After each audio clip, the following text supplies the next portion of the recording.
Оғыздар туралы не білесіңдер? Оғыздардың саяси тарихы туралы білгің келеді ме? Неге Оғыздар мемлекеті ыдырады? Берілген сұрақтарға жауап берейік. Оғыздар туралы не білесіңдер? Орта ғасырлық Қазақстан тарихында ерекше орны бар елдердің бірі Оғыз мемлекеті. 8 ғасырда Оғыз тайпалары Алтай тауларының батыс беткейлеріне, Ертіс бойына, Жетісу өлкесіне қоныстанды.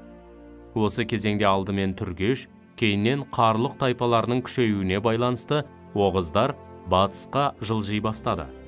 9 ғасырда Ертіс бойында болған ұзақ жылдарға созылған күрестің нәтижесінде Қыпшақтар Оғыздарды орталық Қазақстан мен Сырдария бойына ығыстырды. 9 ғасырдың аяғына қарай Оғыздар Еділ мен Жайық аралығын басып алды. Ұлан ғайыр өлкені иемденген Оғыздар 9 ғасырдың соңына қарай Оғыз мемлекетін құрды. Оғыздардың саяси тарихы туралы білгің келеді ме?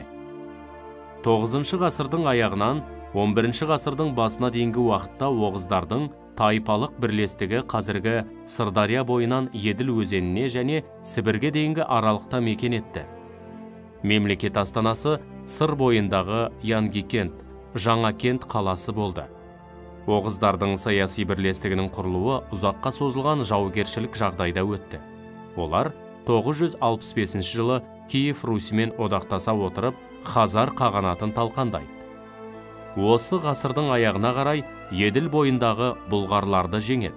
Осылайша батысқа жылжи отырып, мемлекет шекарасын кеңейтеді. Осы уақытта Орта Азия мен Қазақстан аумағында Оғыз дәуірі деп аталатын тарихи кезең басталды. Мемлекет өз дәуірінде дамудың тамаша үлгісін көрсетті. Араб географтары 10 ғасырда Алтай мен Еділ арасындағы кең байтақ өлкені Мафазат әл-Гузия, яғни Оғыз даласы деп атады. Оғыздар мемлекетінің әлсіреу себебі неде?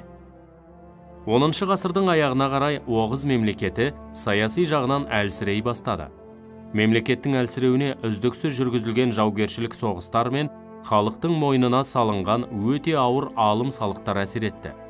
Шах Мәліктің кезінде Оғыздар 1041 жылы Хорезмді бағындырғанымен, Орта Азия жерінде күш ала бастаған Қыпшақтар Оғыздарға қысым жасап, оларды 11 ғасырдың басына қарай Сырдария мен Арал өңірінен ығыстырып шығарды. Оғыздардың басым бөлігі Кіші Азия жеріне қарай қоныс аударуға мәжбүр болды. Махмұд Қашғаридің сипаттауына қарағанда, Оғыздардың руының саны 24 болған. Оғызнама Қорқыт Ата кітаптарында Оғыз тайпаларының Бұзоқ, Шоқ аталатын екі одаққа бөлінген туралы айтылады. Бұзоқтардың қонысы қазіргі Қазақстанның елордасына жақын жерде орналасқан еді.